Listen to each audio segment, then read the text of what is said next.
아일랜드의 극작가이며 소설가인 오스카 와일드라고 하는 사람이 쓴 욕심쟁이 거인이라고 하는 동화가 있습니다. 우리가 어렸을 때는, 제가 초등학교 다닐 때는 교과서에도 이 내용이 나왔었는데 요즘은 어떤지 모르겠습니다. 어떤 마을에 정말 아름다운 정원을 가지고 있는 한 거인이 살고 있었습니다. 이 정원은 넓어서 수많은 꽃들과 과일나무와 정원수들이 가득했고 사시사철 꽃이 피고 새들이 날아와서 노래하는 정말 아름다운 정원이었습니다. 그래서 이 거인은 이 정원을 정말 좋아했고 사랑했습니다. 그런데 특별한 일이 생겨서 몇 년 동안 자기 집을 떠나서 살아야만 했습니다. 그렇게 떠나 살면서도 늘 이 정원이 많이 그리웠습니다. 그런데 거인이 집을 비운 사이에 동네 아이들이 이 정원에 들어와서 놀기 시작했습니다. 와서 보니까 정말 신기하고 아름다운 꽃들과 나무들이 많이 있습니다. 그래서 꽃들을 구경하고 나무 위에 올라가서 놀기도 하고 나무와 바위 사이에 숨어서 술래잡기도 하면서 정말 재미있게 놀았습니다. 그런데 몇 년이 지나서 이 거인이 자기의 특별한 일을 마치고 집으로 돌아왔습니다. 돌아와서 보니까 자기의 이 아름다운 정원이 동네 아이들의 놀이터가 되어 있는 것입니다. 이것을 보고 화가 난 이 거인은 아이들을 전부 정원에서 내쫓고 그리고 아이들이 들어오지 못하도록 담장도 높이 쌓아버렸습니다. 그리고 팻말을 붙여놓고 이 정원에는 아무도 들어올 수 없음, 들어오는 자가 있다면 혼내주겠음, 이렇게 팻말도 딱 써서 붙여놨습니다. 그리고 나니까 정원은 아주 조용했습니다.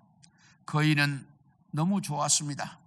그래서 정원의 아름다움을 만끽하고 있었는데 동네 아이들은 놀이터를 잃어버리고 갈 곳이 없어서 담장 밖에서 옹기종기 모여 앉아 추운 겨울을 보냈습니다. 그렇게 겨울이 가고 봄이 돌아왔는데 온 세상에는 꽃이 피고 새싹이 나는데 이 거인의 정원에는 봄이 오지 않고 계속 겨울입니다. 여름이 가고 가을이 왔는데도 이 거인의 정원에만 계속 겨울입니다. 그리고 겨울이 왔다 새봄이 왔는데 아직도 이 거인의 정원에는 겨울입니다. 이 거인이 왜 우리 정원에는 봄이 오지 않을까? 아무리 생각해봐도 이해할 수가 없었습니다. 그래서 고민하고 있던 어느 날 정원 한쪽에서 아이들이 떠드는 소리가 들렸습니다. 그래서 가만히 보니까 그 담장, 구멍난 담장 사이로 아이들이 들어와 가지고 그 정원 한쪽에서 놀고 있었던 것입니다. 그래서 아이들이 소리나는 쪽으로 이렇게 가보니까 거인이 깜짝 놀랐습니다. 아이들이 놀고 있는 쪽에는 나무들이 싹이 나고 꽃이 피는데 자기가 있는 쪽에는 겨울인 거예요. 이게 도대체 어떻게 된 것인가? 이 거인이 알고 싶어서 가까이 가서 보니까 거인이 나타났다는 소리를 듣고 아이들이 다 담장 밑으로 숨어서 도망가 버립니다. 빠져가지고. 그런데 그 자그마한 아이 하나가 나도 나무 위에 올라가서 놀고 싶다고 올려달라고 막 우는데 이 울다가 보니까 거인이 오는 것을 몰랐어요. 이 꼬마가. 그러니까 이 꼬마가 울고 있으니까 이 작은 꼬마를 들어서 나무 위에 거인이 올려줬습니다. 그러니까 이 꼬마가 거인에게 난생 처음으로 고맙다며 얼굴에 뽀뽀를 해줍니다. 꼬마가. 거인이 너무 기분이 좋았습니다. 밖에서 이 모습을 가만히 보고 있던 아이들이 들어가도 괜찮겠다. 거인이 저 아이를 올려주는데 그러면서 이제 아이들이 하나 둘씩 정원 안으로 들어오기 시작합니다. 그래서 이제 아이들이 들어오자 이 거인이 담장을 전부 헐어버리고, 그리고 아이들이 들어와서 놀 수 있도록 허락을 해주고 박았던 팻말도 다 뽑아버렸습니다. 그러자 거인의 정원에도 봄이 왔다라고 하는 그러한 내용, 우리가 학교 다닐 때 보았던 거기까지만 나왔어요. 근데 이 소설의 내용을 보니까 거기까지가 아니에요. 그런데 이 거인은 늘 마음에 항상 자기가 처음으로 나무 위에 올려주고 자기의 얼굴에 뽀뽀를 해줬던 그 꼬마가 보고 싶은데 안 나타나는 거예요. 그래서 그 꼬마는 도대체 어떤 아이일까? 왜 안 올까? 늘 궁금해하고 있었습니다. 그러나 이 꼬마가 나타나지 않습니다. 그러다가 이 거인도 세월이 지나서 이제 나이가 들어서 자리에 눕게 되었고, 이제 그렇게 자리에 누워서 죽을 날이 가까워진 어느 날 이 꼬마가 나타난 거예요. 꼬마가 나타났는데 보니까 양손에 못자국이 있어요. 그래서 이 거인이 깜짝 놀랐어요. 어떻게 된 거냐? 그러니까 그 꼬마가 이렇게 이야기합니다. 과거에는 당신이 나를 나무 위에 올려주고 정원에서 놀게 해줬는데 이제부터는 내가 나의 정원에 당신이 들어올 수 있도록 해주겠습니다. 그러면서 이 오스카 와일드의 이 이제 욕심쟁이 거인이라는 동화는 끝이 납니다.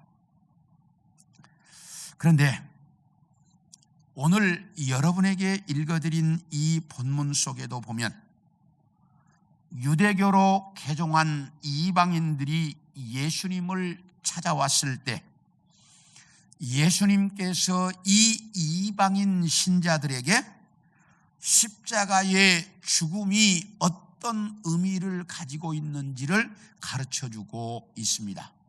그래서 오늘은 예수님께서 이방인 신자들에게 십자가의 죽음에 대한 의미가 무엇인지를 가르쳐 주셨던 내용이 어떤 내용인가, 이것에 대한 말씀을 여러분들과 함께 나누려고 합니다. 첫째, 한 알의 밀이 땅에 떨어져 죽어야 한다라고 하는 것을 가르치고 있습니다. 우리 23절을 같이 한번 읽습니다. 시작. 예수께서 대답하여 이르시되 인자가 영광을 얻을 때가 왔도다. 여기 보면 예수님께서 마지막 일주일을 남겨놓고 예루살렘 성에 입성하셨습니다. 그런데 그때 이방인 성도들이, 이방인 신자들이 예수님을 찾아왔습니다. 이 사람들은 이방인이지만 유대교로 개종한 사람들이었습니다. 그래서 유월절을 지키기 위해 예루살렘에 왔다가 예수님에 대한 소문을 들었던 것 같습니다. 그래서 그 예수님을 만나보려고 찾아와서 빌립에게 우리가 예수님을 만나보고 싶다라고 요청을 했더니 빌립이 안드레에게 가서 이야기하고 안드레와 빌립이 예수님께 가서 이 사실을 이야기해서 이 이방인 신자들이 예수님을 만나게 되었습니다. 그때 예수님께서 이 이방인 신자들에게 이제 내가 십자가에 죽어야 할 때가 왔다, 이렇게 말씀하시면서 십자가의 죽음에 대한 의미를 말씀하셨는데 우리 24절을 봅니다. 시작. 내가 진실로 진실로 너희에게 이르노니 한 알의 밀이 땅에 떨어져 죽지 아니하면 한 알 그대로 있고 죽으면 많은 열매를 맺느니라. 여기 보면 한 알의 밀이 땅에 떨어져 죽으면 많은 열매를 맺고 죽지 않고 그대로 있으면 한 알 그대로일 뿐이다 라고 말씀하시고 있습니다. 이 말씀은 예수님께서 자기 자신이 십자가에 죽어 한 알의 밀알이 되어야 이 세상의 수많은 사람들을 구원할 수 있다라고 하는 것을 말씀하시고 있는 내용입니다. 그런데 예수님은 이 씨앗에 대한 말씀을 여러 번 하셨습니다. 어떤 농부가 씨앗을 뿌리러 나가 뿌렸는데 어떤 씨앗은 길가에 떨어짐에 새들이 와서 먹어버렸고, 어떤 씨앗은 돌밭에 떨어져서 싹이 났지만 흙이 깊지 않으므로 해가 뜨자 말라 죽었고, 어떤 씨앗은 가시덤불 속에 떨어져 싹이 났지만 가시덤불 때문에 자랄 수가 없어서 열매를 맺을 수 없었고, 어떤 씨앗은 좋은 땅에 떨어져 이제 싹이 나고 자라서 30배, 60배, 100배의 결실을 맺었다라고 하는 씨 뿌리는 비유나, 아주 작은 겨자씨 하나가 땅에 떨어져 싹이 나고 자라면 공중의 새들이 와서 깃들일 만큼 크나큰 나무가 될 수 있다고 한 말씀이나, 고린도후서 9장에는 사도 바울이 헌금에 대해 말씀하시면서도 적게 심는 자는 적게 거두고 많이 심는 자는 많이 거두게 된다라고 말씀하셨고, 시편에는 눈물로 씨를 뿌리는 자는 기쁨으로 그 단을 거두리라고 말씀하고 있습니다. 성경에는 이렇게 씨앗에 대한 말씀이 여러 번 나옵니다. 왜냐하면 그 당시 이스라엘 백성들은 유목 생활을 하면서 사는 사람들이 많았지만, 그러나 그 중에 많은 사람들은 농사를 지으며 사는 사람들도 많이 있었기 때문에 씨앗이 얼마나 중요한지를 잘 알고 있었기 때문입니다. 그래서 예수님은 백성들이 이 말씀을 쉽게 이해하도록 하기 위해서 이 씨앗을 예로 들어서 자주 말씀을 전하셨던 것입니다. 언젠가도 제가 이 말씀을 드린 적이 있는데요, 한 여객성이 심한 풍랑을 만나 항로를 잃어버리고 바다에서 오랫동안 이제 헤매이다가 어느 무인도에 겨우 도착을 했습니다. 도착해 보니 배는 거의 다 부서져 있었습니다. 그래서 서둘러서 짐을 내리고 보니까 배는 완전히 파손되어 바다에 가라앉아 버리고 말았습니다. 이제 이 무인도에서 벗어날 길이 없었습니다. 그런데 다행인 것은 그 배에서 내린 사람들이 이제 몇 달 동안 충분히 먹을 만한 양식과, 그리고 그 사이에 농사를 지을 만한 씨앗이 남아 있었습니다. 그래서 이 사람들이 결정하기를 빨리 씨앗을 심자. 그래서 그 다음 날부터 땅을 파기 시작했습니다. 그런데 이게 웬일입니까? 땅을 파다가 보니까 황금이 나오는 것입니다. 그 황금을 본 이 사람들이 눈이 돌았습니다. 그래서 그때부터 황금을 찾아 이곳저곳을 파기 시작했고 황금을 캐기 시작했습니다. 이 사람들은 씨앗 심는 것은 잊어버렸습니다. 그래서 그렇게 정신이 팔려 황금을 캐다가 보니까 몇 달 동안 황금을 캤는데 산더미처럼 황금이 쌓였습니다. 너무너무 좋았습니다. 황금을 바라면서, 이 산더미처럼 쌓인 황금을 바라면서 좋아하고 있는데 어떤 사람이 이야기합니다. 식량이 떨어져 간다. 이 말을 듣고 이 사람들이 정신이 번쩍 들었습니다. 그래서 씨앗을 심으려고 해봤지만 그 씨앗이 싹이 나고 자라서 열매를 맺기에는 그동안에 먹고 살 수 있는 식량이 없었습니다. 그래서 이 사람들은 그 황금산 옆에 다 굶어 죽었다는 사실입니다. 황금보다 뭐가 더 귀하다고요? 씨앗이 더 귀하다는 이야기입니다. 그런데 이 씨앗은 땅에 떨어져 죽어서 싹이 나고 자라 열매를 맺어야만 하는 것이 씨앗의 의미입니다. 그러므로 씨앗은 죽어야 한다는 말입니다. 예수님이 그랬습니다. 예수님이 십자가에 죽어서 이 땅에 교회라고 하는 열매를 맺으셨습니다. 그런데 문제는 씨앗인 우리가 죽으려고 하지 않는다는 사실입니다. 창세기 19장 16절을 보겠습니다. 창세기 19장 16절 시작. 그러나 롯이 지체하매 그 사람들이 롯의 손과 그의 아내의 손과 두 딸의 손을 잡아 인도하여 성 밖에 두니 여호와께서 그에게 자비를 더하심이었더라. 이 말씀은 소돔과 고모라가 멸망할 때 소돔과 고모라에서 살아남은 사람들이 누구인가를 보여주고 있습니다. 거기 살아남은 사람이 누구이냐면 롯과 그의 아내와 두 딸뿐이었습니다. 그런데 그의 아내도 나중에 소금 기둥이 되어서 죽고 그 소돔과 고모라에서 살아남은 사람은 오직 롯과 그의 두 딸뿐이었습니다. 그런데 롯이 이 소돔과 고모라에 와서 살기 시작한 것은 삼촌인 아브라함이 80살이 되기 이전입니다. 그런데 소돔과 고모라가 멸망한 것은 아브라함이 99세 때 멸망을 했습니다.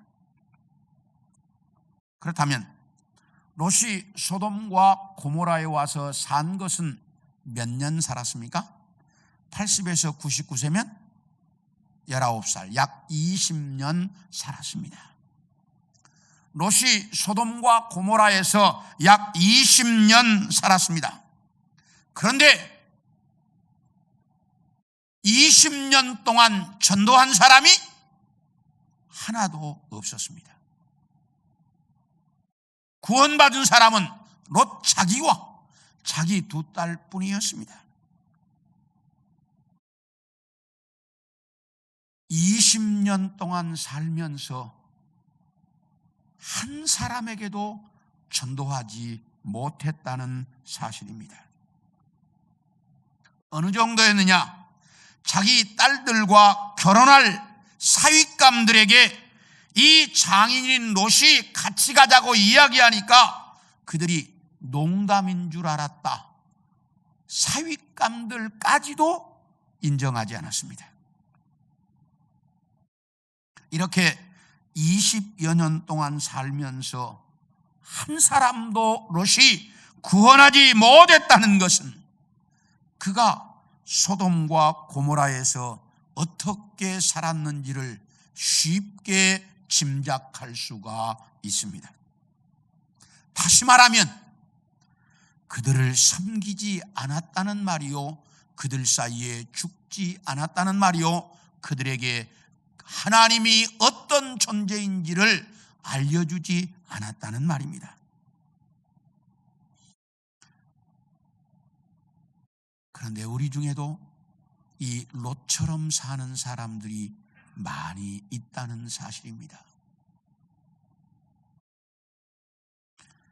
자기가 죽지 않으면 절대로 열매는 맺혀지지 않습니다. 아브라함은 하나님께서 100세에 얻은 아들 이삭을 바치라고 하셨을 때 두말하지 아니하고 모리아산으로 가서 칼을 들어 아들 이삭을 죽여 제물로 드리려고 했습니다. 하나뿐인 아들을 어떻게 제물로 드리라고 하느냐고 하나님께 묻지도 않았고, 하나님이 어떻게 사람을 제물로 바치라고 하느냐고 따지지도 않았습니다. 무조건 하나님의 말씀대로 순종했습니다. 그런데 우리는 참 이유가 많아요. 그런데 아브라함은 전혀 이유를 대지 않아요. 다시 말하면 아브라함이 죽었다는 말입니다. 그랬더니 하나님께서 양을 제물로 이삭 대신 바칠 수 있도록 준비해 주셨고, 그 아들을 통해 하늘의 별과 같이 바닷가의 모래같이 엄청난 자손을 이루게 해 주셨습니다. 예수님께서도 하늘의 미랄이 되어 십자가에 죽으심으로 이 땅에 이 어마어마한 교회를 열매로 맺게 만들어 놓으셨습니다. 유토피아의 저자인 토마스 모어가 교수형을 당하게 되었을 때 사형 집행관이 마지막 소원이 있으면 말해봐라, 이렇게 이야기를 하자 토마스 모어가 이렇게 말했다고 합니다. 성경에 보면 스데반이 순교를 당할 때 바울이라고 하는 사람이 그 곁에 서서 증인이었습니다. 그런데 나중에 그 바울은 예수를 믿고 그 사람도 순교하는 자가 되었습니다. 나는 오늘 당신에게 죽어 이런 순교자들을 만나러 갑니다.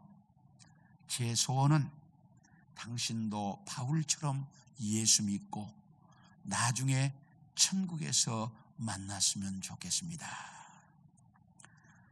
이 한마디를 그 자기를 죽이는, 사형을 시키는 그 사람에게 한마디를 남기고 토마스 모어는 갔다고 합니다. 사랑하는 성도 여러분, 우리는 지금 힘든 시간을 보내고 있습니다. 이번 주에도 함께 모이지 못하고 영상으로 예배를 드리고 있습니다. 그러나 4월 첫 주인 다음 주일부터는 어떻게든지 함께 모여 예배를 드릴 수 있도록 해보려고 합니다.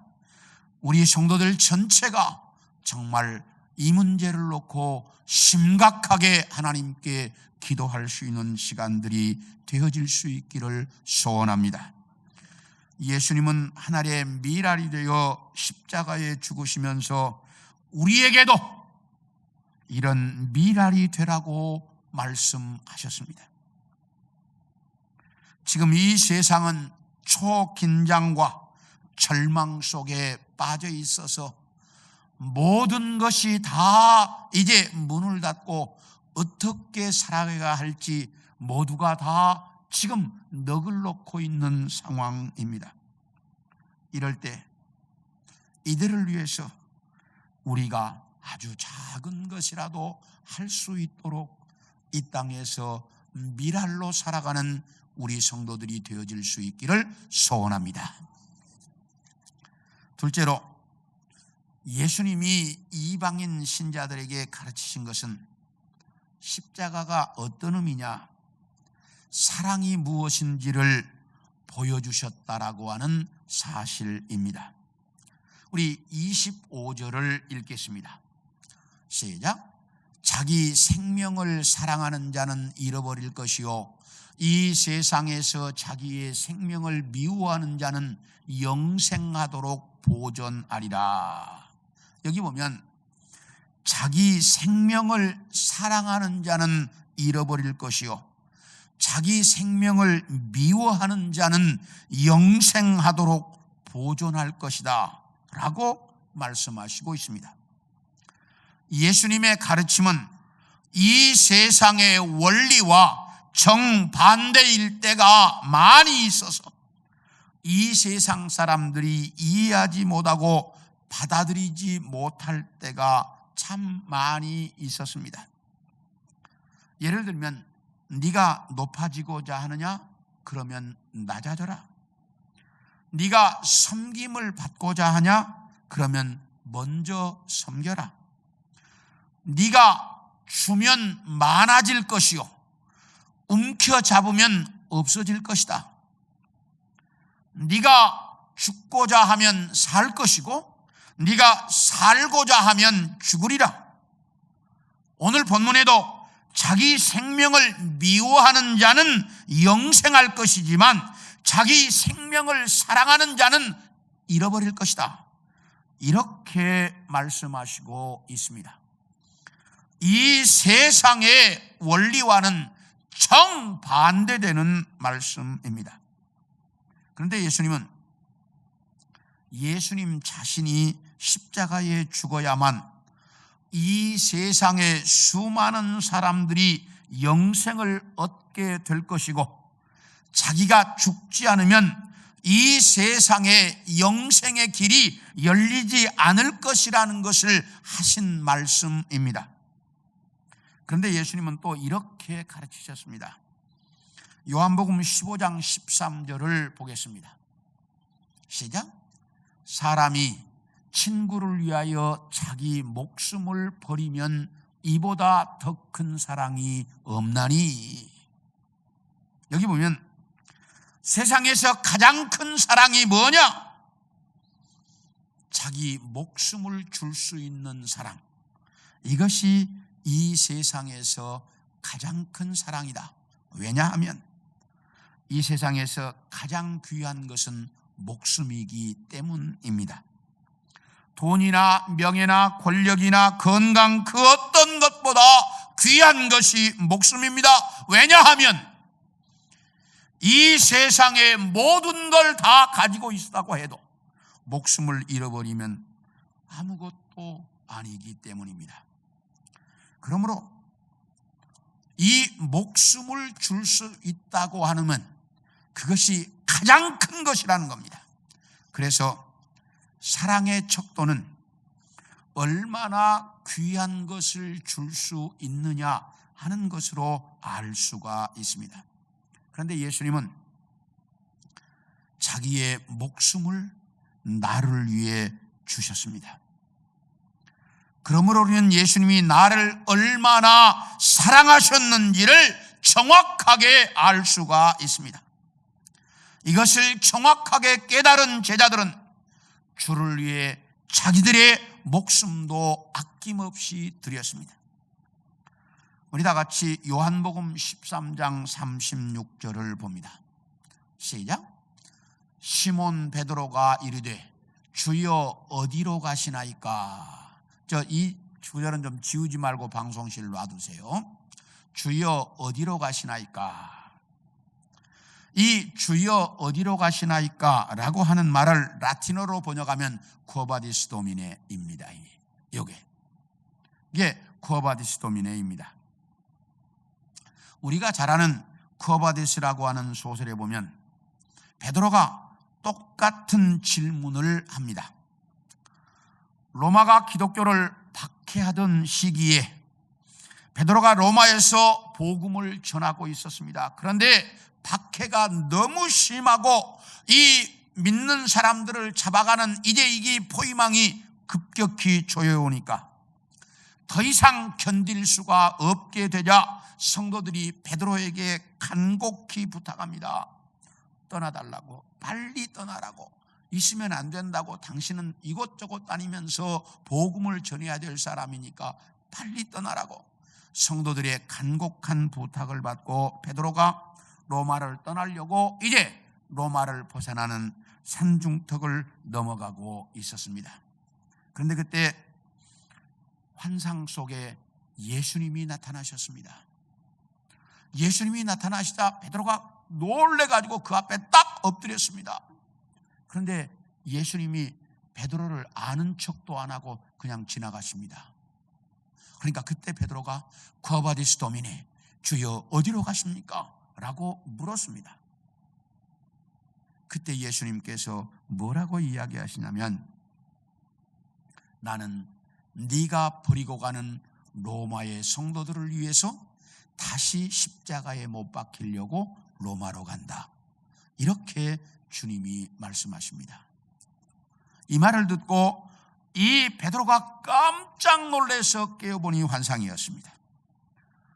베드로는 다시 로마로 돌아가서 거꾸로 매달려 순교했다라고 알려져 있습니다. 야고보는 헤롯 임금에게 잡혀 순교했고, 도마는 인도에서 순교했고, 요한은 patmos섬에서 귀양을 가고 독사굴에 던져지는 순교자와 같은 삶을 살다가 갔습니다. 제자들은 모두가 이렇게 자기들의 목숨을 바쳐 주님을 사랑했습니다. 왜냐하면 주님이 자기를 위해 목숨 바쳐 사랑했다는 것을 알았기 때문입니다. 제가 고등학교를 다닐 때 지금과 같은 도서관 제도가 거의 없었습니다. 그래서 시내 여러 서점이 있고 그 서점에 가면 돈 얼마씩을 받고 소설책도 잡지책도 만화책도 빌려줬습니다. 그때 소설책을 참 많이 빌려다가 읽었는데 이 쿼바디스라고 하는 소설도 그때 읽었습니다. 지금 기억으로 정음사에서 번역 출판한 굉장히 두꺼운 책이었습니다. 그런데 그 책이 얼마나 재미있었는지 학교 수업이 끝나고 교실에 앉아서 책을 읽다가 보니까 날이 어두워져서 글씨가 안 보이는 거예요. 그러니까 그 책을 들고 밖으로 나와가지고 학교 벤치에 앉아서 그 책을 읽었던 기억이 지금도 생생합니다. 그렇게 재미있게 이 책을 읽었는데 그 책 속에 보면 이런 내용들이 나와요. 로마가 예수 믿는 성도들을 잡아다가 콜타르가 묻혀있는 거저귀를 말아가지고 횃불로 인간을 사용합니다. 그런가 하면 예수 믿는 성도들을 잡아다가 십자가에 매달아 놓고 밑에 장작더미를 쫙 쌉니다. 그리고 장작더미에 불을 붙입니다. 그러면 불이 붙어서 다리 있는 데서부터 타올라오면 뜨거우면 불길이 올라오면 그때부터 이 사람들이 찬양을 부르기 시작합니다. 소리 높여서 찬양을 부르다가 불에 타져 죽어가는 그 모습이 그 제 마음속에 얼마나 충격이었는지 모릅니다. 이것은 그리스도의 사랑을 아는 사람들만이 할 수 있는 일입니다.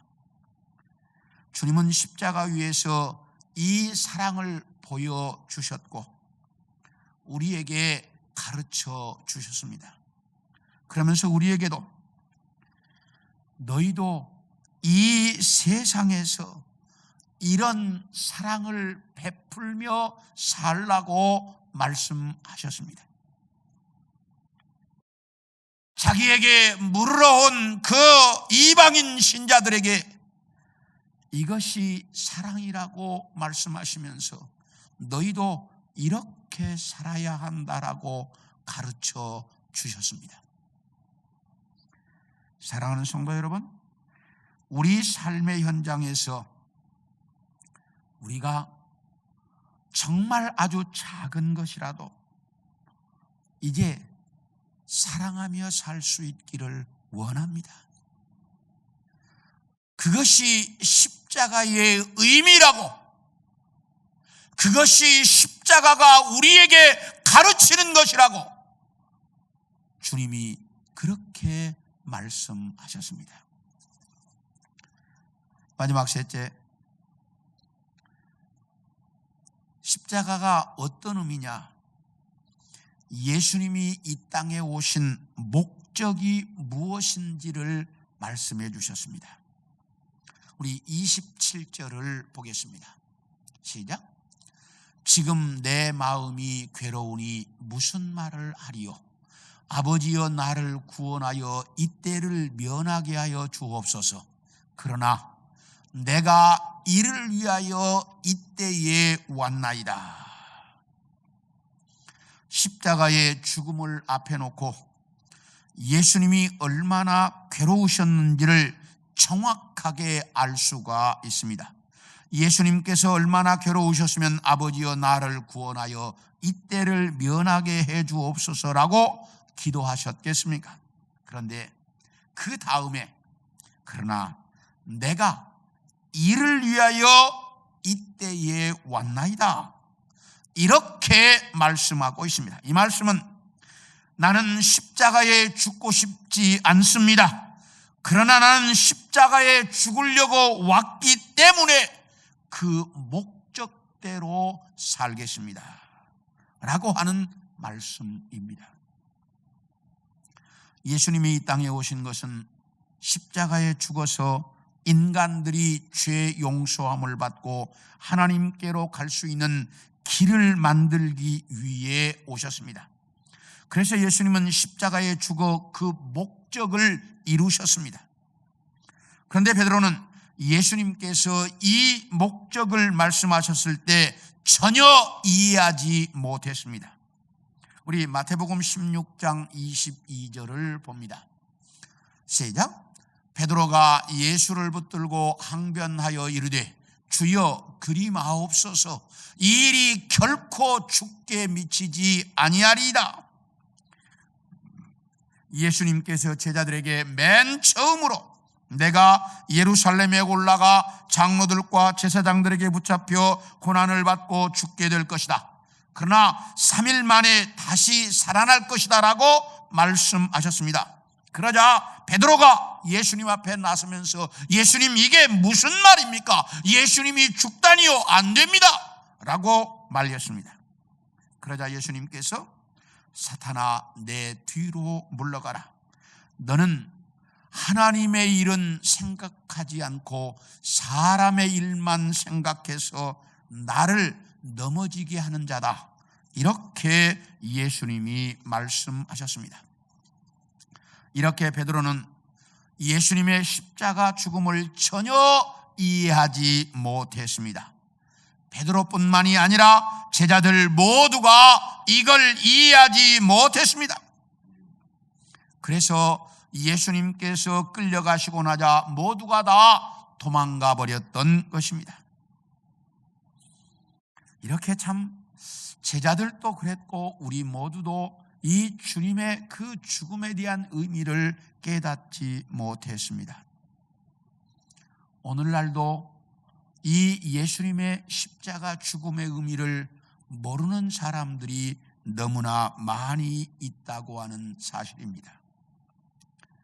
어떤 주인이 종에게 너 밭에 가서 보리를 심어라 이렇게 이야기를 했습니다.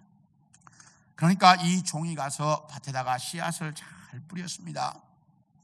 그래서 이 씨앗이 싹이 나고 자라서 열매를 맺었습니다. 그런데 열매를 맺고 보니까 보리가 아니라 주인이 가장 싫어하는 호밀입니다. 그러니까 주인이 종을 불러다가 야 이놈아, 내가 분명히 너에게 보리를 심으라고 했는데 이게 어떻게 호밀을 심었단 말이냐. 그러니까 그 종이 주인님께서 분명히 저에게 보리를 심으라고 말씀하셨습니다. 그래서 제가 호밀씨를 심으면서 보리가 나기를 원했습니다.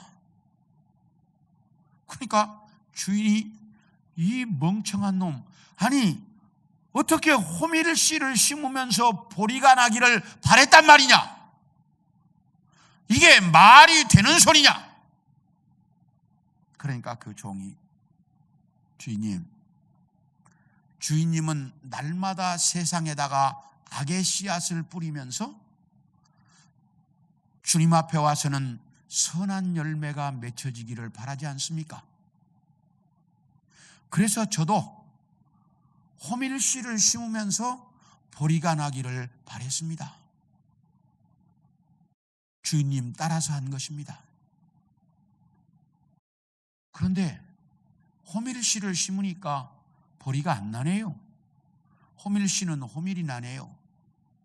주인님도 세상의 밭에다가 선한 씨를 심으십시오. 이렇게 종이 이야기하더라는 것입니다.